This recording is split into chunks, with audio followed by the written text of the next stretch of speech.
everybody. This is Michelle from Steadily Skipping Stones, and I'm here today with Clay Morgan. So hi, Clay. Hi, Michelle. If you haven't met Clay yet, you can check him out at claywrites.com. And Clay, you do write. You just wrote your first book. It was released in September, and it's called Undead, Revived, Resuscitated, and Reborn. So Clay, how's it going for you? It is busy. I mean, I'm happy, and I'm running like crazy, and I'm trying to figure this whole world of publishing a book out. Yeah, I can't imagine it's very easy. I mean, you've never done that before. No, I've been prepared in some ways. People told me what to expect. When I finished the book, it was so hard to finish writing it, and they said now the real work begins. And I thought, what? How in the world could that not be the hard part, writing the thing? And I have learned very much what a book launch can be all about. So I'm just trying to keep my head above water and do something right. Well, before we really get started, I thought I should let you guys know that if I randomly giggle or if I make a fool of myself in some other way, it's not my fault because I'm kind of a borderline Clay Morgan fangirl. You may not know that. So I am too. That's a weird coincidence. I thought that about you. So right now I'm just above, hey, I love that guy.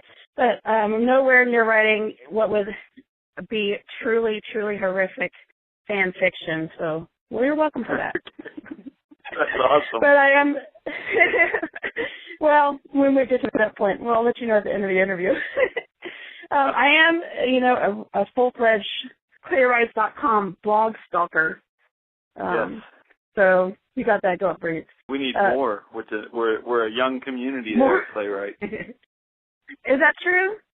Well, yeah. I mean, I'd like to have more people in the discussion. Blogging is most fun when people are commenting, and you've been a part of some of those discussions.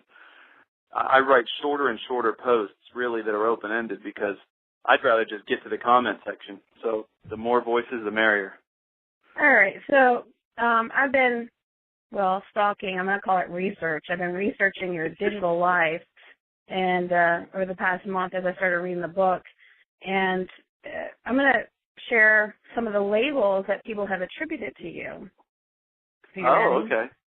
I am ready. Labels. Okay. Let's go. Okay, so we're going to start with historian. Pretty evident, self-evident. Internet personality, teacher, revolutionary, whoa, Gen Xer, blogger, dork. Dork, yeah. Sounds like my sisters were on there. That came from writer, obviously. Optimistic realist.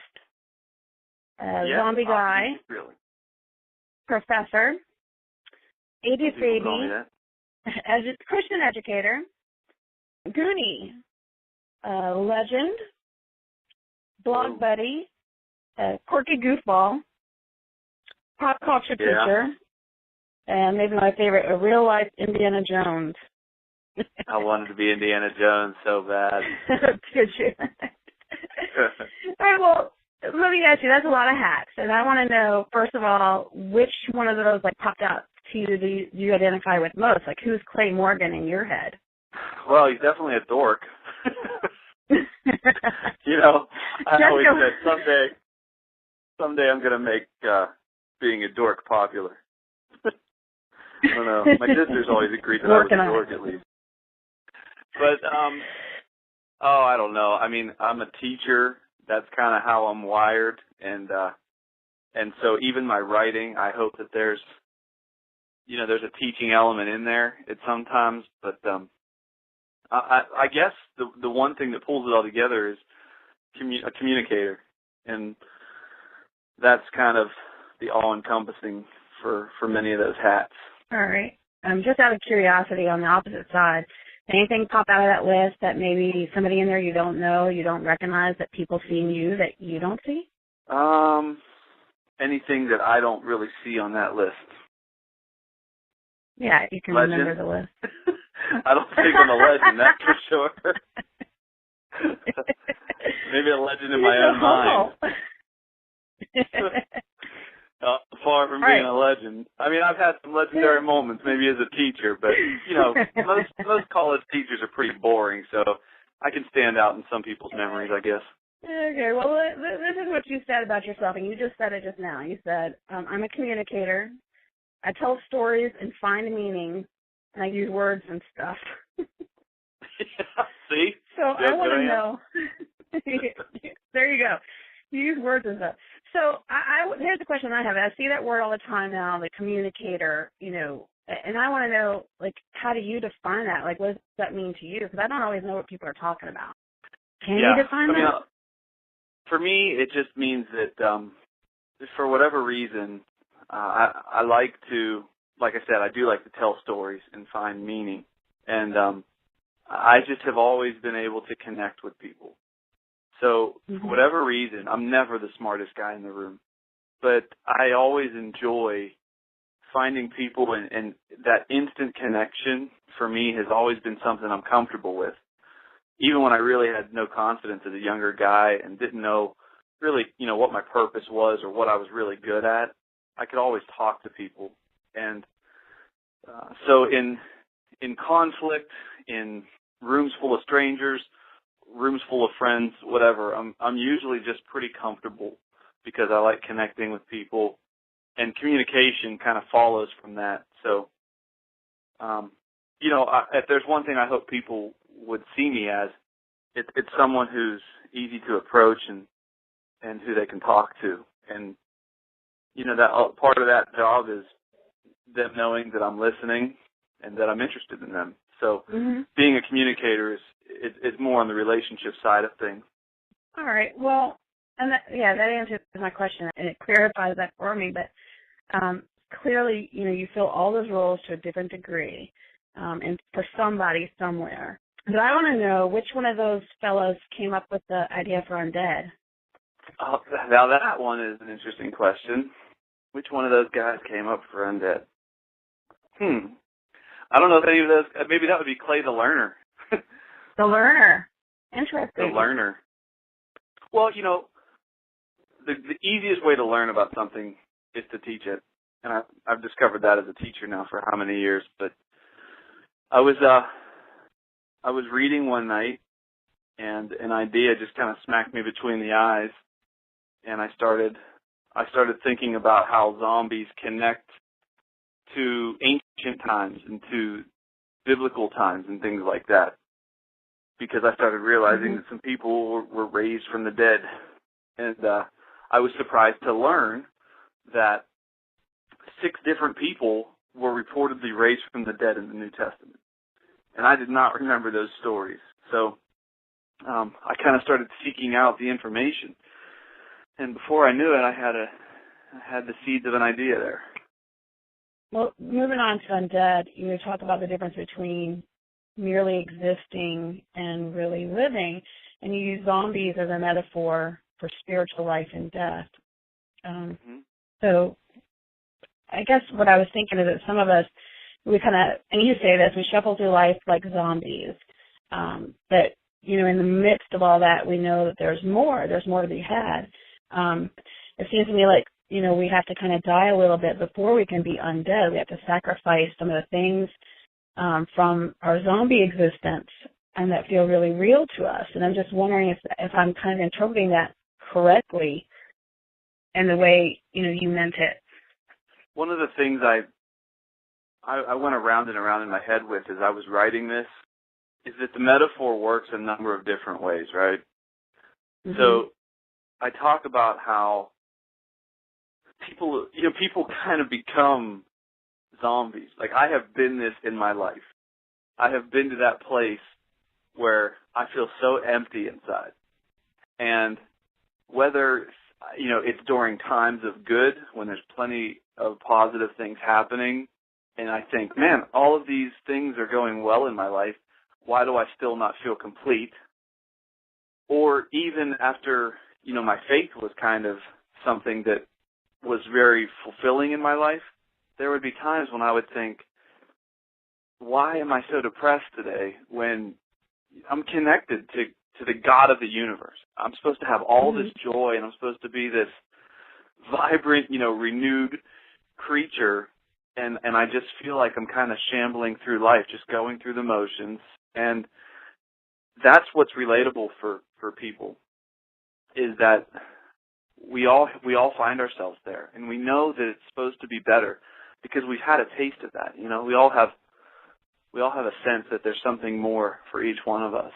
And so that's where the metaphor is for me most powerfully. And it's tough. You know, I mean, even in the process of going through this book, it's like, man, people are going to see me as the guy who writes about living life to the fullest and being vibrant. And I better be happy all the time. But, you know, we struggle to feel that fulfillment. So my favorite quote is about kind of sacrificing what you know, like your comfort zone, in order to open yourself up for things that could be. And as I was reading, I kind of started to see parallels between, you know, what you talk about in Undead and your blog life. Like you used to blog at Education, and then you killed it dead, you know, and a few months later you began another blog. Yeah, and so, I mean, I'm wondering, is that a stretch for me to see parallels there? Because you had this vibrant community built around education, and then you decided to kill it for, I'm guessing, something that would hopefully be more alive. Yeah. I'm glad you said that, because there was like this metaphor happening in my life this year, and that's exactly right. You know, Clay the blogger died, and I've been reborn, you know, as something new. And it is interesting because I did have a lot of people who would hang out at the old spot. We had a lot of fun. I knew they would always be around checking out what I was working on. And I understood that when I came back in a new form here, you know, rebranded as I am, there's more of an emphasis on faith. There's it's a whole different feel. It's a whole different blog. And I knew that I was going to lose a lot of people. And so, you know, you got to start over sometimes. In a lot of areas in life.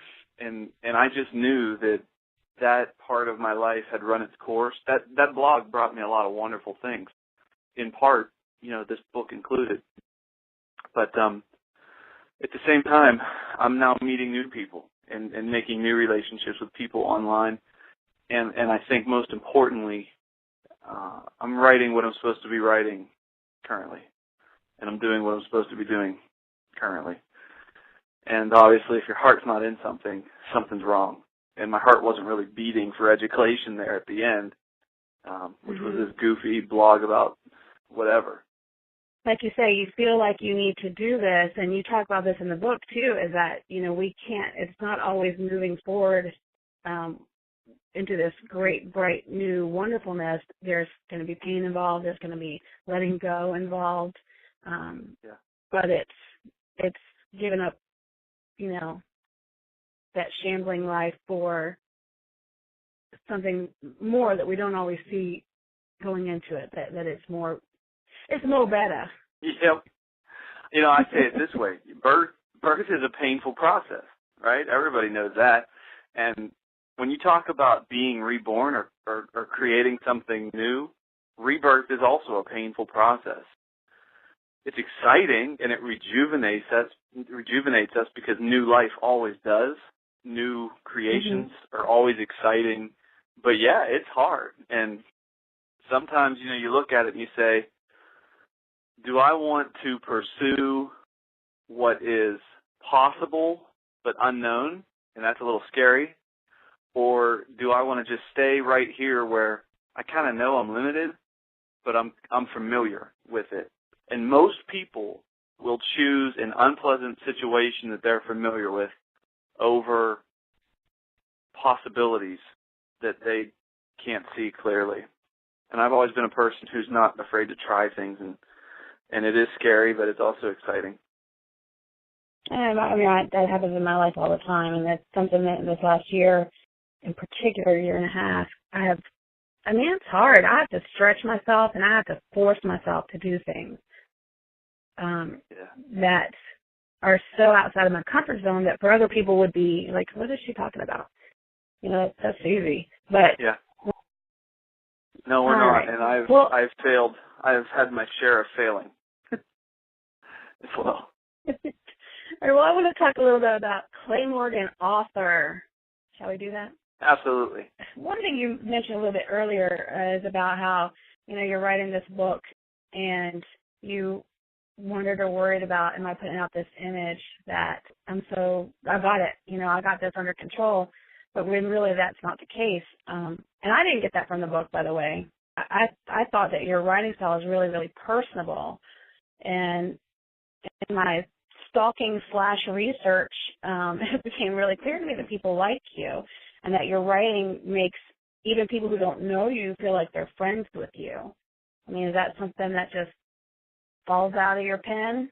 That's what I certainly appreciate, that people respond in that way. I remember years ago I got an email from someone, and she was reading my email, and she said, "I love reading your email. It's like talking to you. You write like you talk."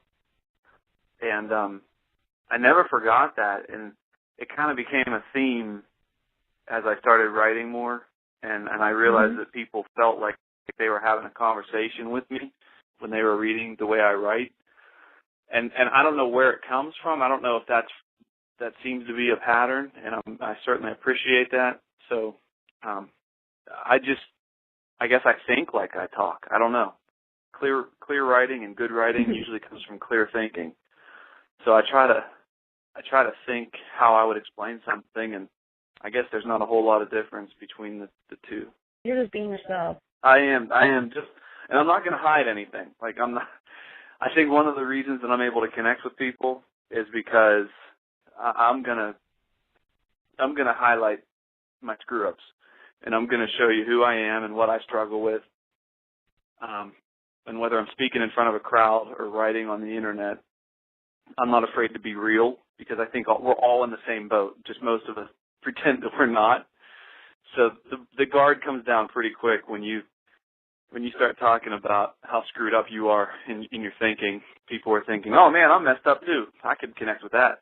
Well, that's true, and that was actually my next question, is about, you're very honest and you really lay yourself bare in some places in the book. And I was wondering if that was difficult for you, or if that honesty, it sounds like that honesty just really comes naturally.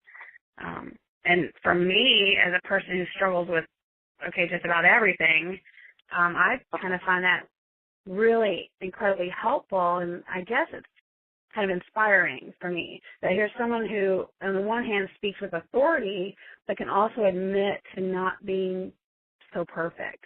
Yeah, I don't know what the point is of anybody trying to sound like they have it all together, because I don't think there's a person on the planet who does. And, we can have our Facebook photo society where everything looks perfect and we never update any of the terrible stuff. But the reality is that we all have life happen to us. And so I want people, especially with faith in life, I want people to watch me think through things and struggle through things, and to know that it's okay. And I do that when I teach too. My students laugh at all the stories I tell about what just a crazy, pathetic student I was at times. But here I am teaching college classes now. And, I went back to my high school reunion for the first time, and they about choked on their food when they heard I was teaching at college. They couldn't even, compute that. So, I'm just a guy who is trying to figure it out. No better than anybody else, that's for sure. And the fact that my name, it's interesting to see how people respond to that. Well, and people do respond, clearly, but for me, I look for leadership that, can guide me in the right direction, but it's not so perfect that it completely separates me from them. And in that way, if I'm separated from that leadership, then I'm separated from what I'm striving to be, because I need to know that it's okay to stumble or struggle, with the things I'm going through. Yeah. I had a really powerful encounter the other day, and it was somebody who was reading some of my stuff, and they just said, thanks for letting me know I'm not alone. And what's more important than that? If people are struggling and feeling like they're the only one who is fighting a battle, or they're the only one who's struggling with an issue, that's a lie, and that's where we die. is when we believe that we're alone and we shut down and we don't seek help. Nobody should believe that they're alone, because that's when we shut down, and that's when bad things happen and poisonous thoughts happen. And the reality is that we are not alone. We're all in this together. You've said that, a few times in your blog on playwrights.com. I've seen that a lot. I mean, it does mean something to people, to have that acknowledged and to be, because we need to be told over and over and over again, I think. Yeah, you got to. The negative thoughts and the negative voices are so loud. It takes a lot of positive voices, and I need them too. I just sent a note to a friend and I said, "Hey, how about throwing me an encouraging message today? I could use something positive." And I'm not afraid to ask for that, because we need to be honest and say, I'm struggling with something right now, and I could use a happy smile or a good thought. So, in all of this, what, if anything, has, writing this book taught you about yourself? Like, are you the same Clay coming out of that writing process as you were going into it? Ooh, am I the same Clay? I guess that would be a yes and no. I mean, one of the things that happens is you have to figure out who you're writing to. And there were different people in my mind as I wrote this book, and it surprised me who those people were. Stephen King always talks about his ideal reader, and he writes thinking of his wife Tabitha, and he always just thinks of her, and that's his target. For me, I was thinking, what kind of points am I making here, and who's going to need to hear them, or who might this benefit? And I started thinking about people in my life who are maybe skeptical or antagonistic towards spirituality or ideas of God or religion or whatever they would call it. And I thought there's been some areas in my life where I haven't been so transparent with my faith in over the years. And I don't think I've been ashamed of what I believe for a while, but I certainly haven't been as vocal about it for whatever reason. Some of them probably normal and some of them probably not excusable. But I thought, once I put this out there, it's done, and I think writing the book helped me figure out that it was okay to change my whole persona online. When you're teaching, students are Googling you while you're lecturing. People can hop online and look at exactly what you're saying and what you're thinking and what you're talking about. There's really no hiding. And since I'm not somebody who wants to contradict myself or be fake in any area, it needs to all be out there. So the biggest thing is that this book brings my beliefs and my views to a lot of people, many of whom I know are surprised. And I know that some friends have picked up the book, and I haven't heard back from them yet. And that's fine. I really don't take anything personally, and the criticism will come.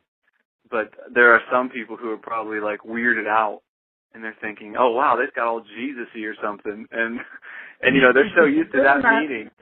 They're so used to that meaning one thing in their life. Right. On the flip side, though, there are people who don't want to hear about anything Jesus-y, and they're reading this book and they're saying, "Wow, I never heard anybody who believes what you believe talk like this. This actually makes sense, or this is actually inspiring." And I think they're getting a taste of God or religion or whatever in a much more positive way than they've ever experienced. They didn't know that it came with people who are willing to screw up or people who will love to laugh. They never had humor in their church or something like this. So it's interesting to see how my relationships change as a result of being the author of this book. Yeah, that's something I didn't think about. And I guess where I relate to that in Logland is that I expose a lot more of myself there, and maybe it's less personal. Even with the comments, it's less.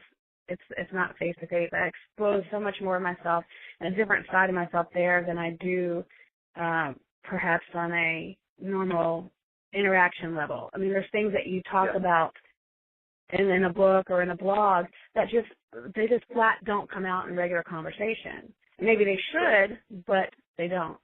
Yeah, and I'm not saying I'm not saying that everybody should go into work tomorrow and just start broadcasting and blasting every last single belief. I mean, relationships always have to precede whatever truth we are offering, and you're right though. The blogging world, it does create that opportunity to think through things in a different space and in a different way, and it can be really therapeutic. Yeah, very true. Well, it seemed to me that you were maybe honing down and narrowing your focus a little bit, focusing more on what you really want to pursue and where you want to go in the future, and particularly as it pertains to your blog life. I mean, is that accurate? Well, I think, so my tagline is Pop Culture, History, and the Meaning of Life. Mm-hmm. And a lot of the elements that are in my blog now were over in my past 3 years of writing. I mean, they've been all over the place. Pop culture especially. What I probably have done is I've probably increased the amount of history and faith and life and decreased the amount of pop culture. But everything I do comes with pop culture. And I love making references to movies and music and TV shows and all that and finding meaning in that as well. But the idea is I pretty much know what my next couple book projects will be. Hopefully, I'll be given the opportunity to pursue that. So the 2 books that are in the works, they're all different, but they're all going to fit into pop culture, history, and the meaning of life. So really, as a branding, that focus isn't going to change for at least 2 or 3 years. Probably never. I'll probably always be You're always going to be Clay. But I'm always going to be Clay. I love writing personal essays, and that fits into that transparency we talked about. But who knows? I might be an abject failure and not ever write another book. So. No, I think there'll be more books. That would be awesome. Well, it would be awesome. I'm ready to read some more Clay Morgan books. All right, going with that. Actually went right into what I was going to ask you next. And quoting you said, I was made to teach. I was born to be in the classroom. My passion is teaching. You also said, I write because I can't not write. Stuff is bursting out of me. So, your book has been out a whole month, Clay. So I want to know, have you seen Undead as a continuation or a building on your passion for teaching, or is it more of a next step, like an evolution of your passion to teach? So I guess what I'm really asking is, do you envision yourself as a teacher who writes books or as a writer who uses, books as a means to teach? Yeah, that's a good question, too. And I've always felt like I'm going to be in front of people speaking, and I feel that's the way God made me. So whether that is in classrooms in colleges or auditoriums or, schools or stages at conferences, whatever it is, I know that God has made me this way. And so he can choose to keep me in Pittsburgh colleges or shut down the teaching career and send me out on the road. If I'm out on the road 200 days a year speaking some year, I'll do that. Either way, I'm going to continue to write, whether I make a penny or not. I'll always be writing online, and I'll always be working on these projects because it's true. My mind doesn't stop, turning over ideas, and this is how I filter the world. And when it comes through my fingers or my pen, that's how I kind of make sense out of reality and hopefully connect with people through that. So I'll always be speaking in front of people in some capacity, and I'll always be writing works in some capacity. And it really doesn't matter to me where that ends up being. You also said there's no magic formula to figuring it all out. Follow your passions and don't try planning the rest of your life. It's hard, isn't it? Yeah, no joke. It's really hard. I'm sitting here talking about my next 2 book projects, And, all at once you want to prepare and set goals and do your best, but we're supposed to hold on to that stuff loosely. And it's hard. I mean, it's hard not to grip tight to this book that I put so much into and not want to give everything I have and 70 hours a week into working on something. It's hard to hold those things loosely, but I try to remember every day that I don't even have a speaking voice unless God allows me to have it. I don't even have fingers that type unless God allows me to have motor skills. And I don't do so good at reminding myself that every day, but I try to at least start with the basics and remember that I don't have anything apart from Him. One of the visuals that, speaking of that, one of the visuals that sticks with me from the book is you talked about being cold in Pittsburgh, and that, when you see your breath, it's a reminder to you that, hey, God made that. Without Him, that next breath would not be there. Yeah, it's true. You can actually see your life escaping you in that split second when you see that poof of air. And that hit me that really hit me square the day after I watched my coworker die at work, and I was just walking around outside later on thinking, man, it is right there in front of me. I don't even have this breath, except that God gives me that breath, Mhm. I do know. So, okay, you sick of me yet, Clay? Not at all. Are you kidding? Well, that's good, because we're coming back next week. We're going to talk about being Undead, your book. So, but I thank you for indulging me today. And if anybody else is still out there listening, thanks for listening.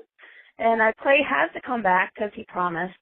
But I hope the rest of you choose to come back and hear about Clay's awesome book, Undead. Tune in next week, kiddies. And I've always wanted to say this, stay in that time, stay in that channel. Yeah. What kid hasn't wanted to say that? I know. You want to say it, Clay? It's fun. I say it all the time at the end of my classes. Oh, you do? You got me beat, buddy. Not every day, but oh yeah, you got to give them the same bad time, same bad channel.